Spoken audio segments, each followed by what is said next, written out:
October 3rd, 1918. The Argonne Forest, France. Major Charles Whittlesey crouched in a shell hole, surrounded by the bodies of his men.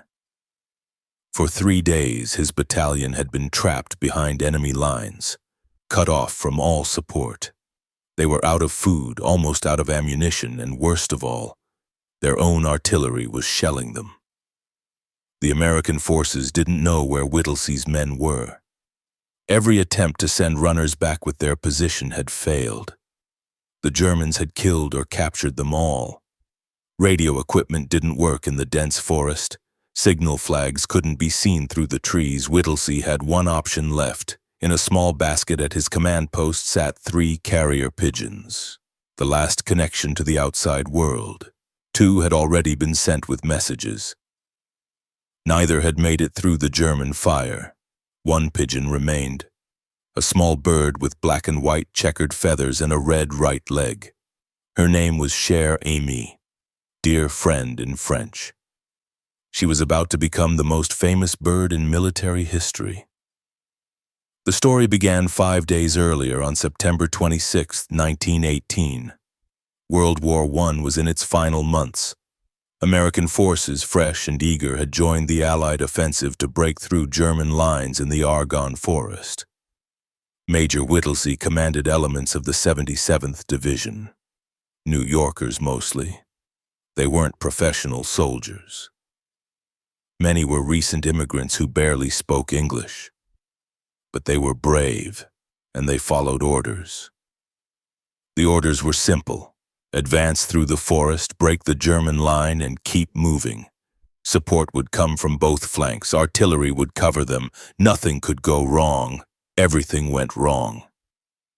Whittlesey's battalion pushed forward aggressively, breaking through the initial German positions. But the units on their flanks didn't keep pace. They got bogged down or were driven back. By the time Whittlesey realized what had happened, he was 2 miles behind enemy lines with no support, no communication, and Germans closing in on all sides. He had advanced into a trap. His Lost Battalion, actually about 550 men from several units, was surrounded in a small ravine. The Germans immediately began attacking from 3 sides using machine guns and mortars to pin the Americans down. The first day was chaos. German attacks came in waves. American soldiers fired until their rifle barrels burned their hands. They threw grenades and rocks when ammunition ran low. Somehow they held, but casualties mounted. The ravine became a death trap. No one could move without drawing fire. The wounded cried for water. The dead couldn't be buried. Supplies dwindled. On the second day, Whittlesey sent carrier pigeons with messages describing their position and requesting help. The first pigeon was shot down almost immediately. The second disappeared into the forest. Whether it made it back, no one knew. Then came the third day, October 3rd. That's when the worst thing imaginable happened. American artillery, trying to support what they thought was a breakthrough, began shelling the ravine.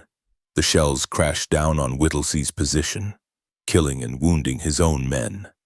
The Germans, safely positioned around the perimeter, weren't touched. Private Obey Krotoshinsky watched in horror as a shell landed in the middle of a group of wounded men. We were being killed by our own artillery. Men were screaming, begging for it to stop, but there was no way to tell them.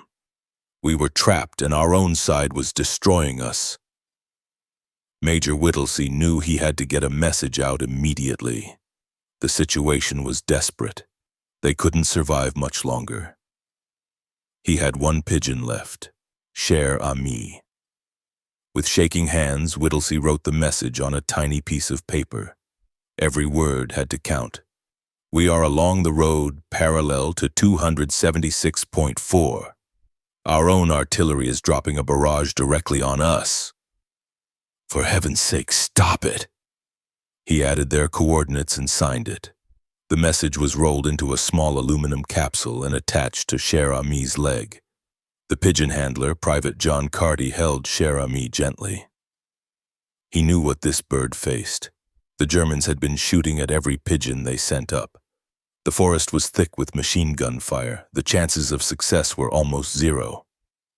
"Go, girl," he whispered. "You're our last chance." Cher Ami was released.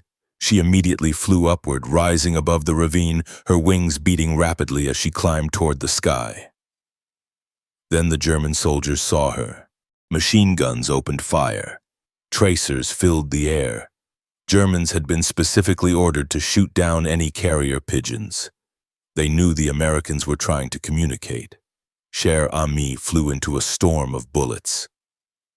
She climbed, trying to get above the fire. Rounds cracked past her.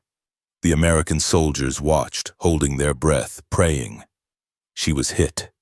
The Americans saw her falter in midair, saw feathers explode from her body. She tumbled, dropping toward the ground.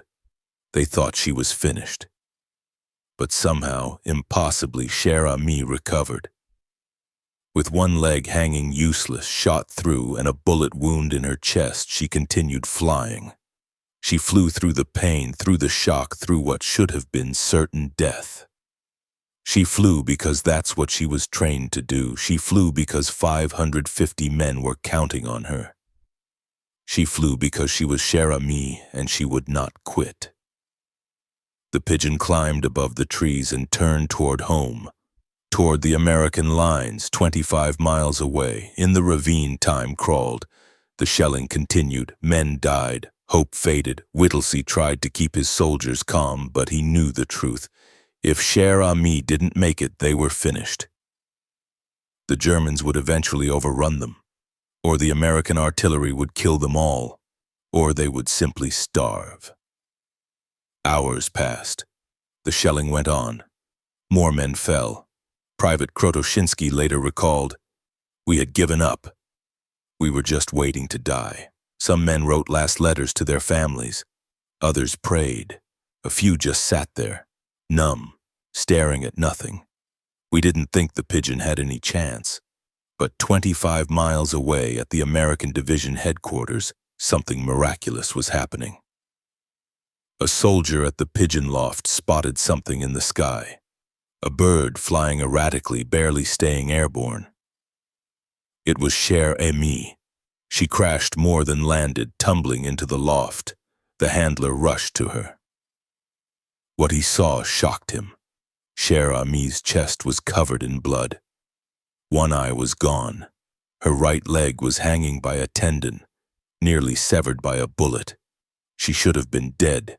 Instead, she had flown 25 miles in 25 minutes, one of the fastest flights ever recorded for a carrier pigeon. And the message capsule was still attached to the dangling leg. The handler carefully removed the capsule and rushed it to headquarters. Within minutes, officers were reading Whittlesey's desperate message. Within an hour, orders went out to cease artillery fire on those coordinates. The Lost Battalion was saved. On October 7th, 4 days after Cher Ami's flight, American forces finally broke through to Whittlesey's position. Of the 550 men who had entered the ravine, only 194 could walk out. The rest were dead or wounded, but they were alive because of a pigeon. When word spread about what Cher Ami had done, she became an instant sensation. Newspapers across America told her story. She became a symbol of courage and determination. But first, she needed to survive her wounds. Army veterinarians worked frantically to save her life. They couldn't save her leg. It had to be amputated. They carved a small wooden leg to replace it. Her chest wound eventually healed, though she would never fly again. Cher Ami was awarded the French Croix de Guerre, one of the highest military honors France could bestow. She was the first pigeon ever to receive it. In 1919, Cher Ami returned to America aboard a troop ship. She received a hero's welcome. Newspapers interviewed her handler. Schools taught children about her courage. She became a symbol of the American war effort.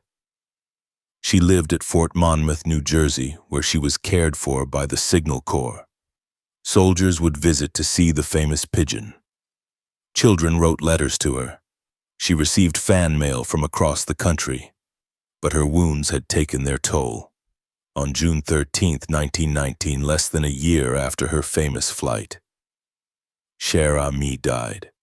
She was only about 2 years old. The nation mourned. Newspapers ran obituaries. The Signal Corps held a ceremony. General John Pershing himself sent a letter of condolence.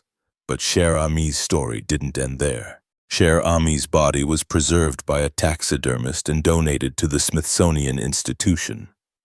Today, she stands in a glass case at the National Museum of American History in Washington, D.C. Visitors can still see her, a small, unimpressive-looking bird with one wooden leg and empty eye socket. The message capsule she carried sits beside her.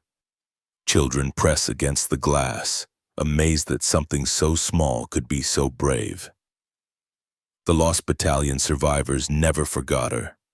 At their annual reunions, they would toast Cher Ami, the bird who saved our lives. Major Whittlesey, who struggled with survivor's guilt for years after the war, always kept a photograph of the pigeon on his desk. Private Krotoshinsky, who watched her fly into the storm of bullets, told his grandchildren about her decades later.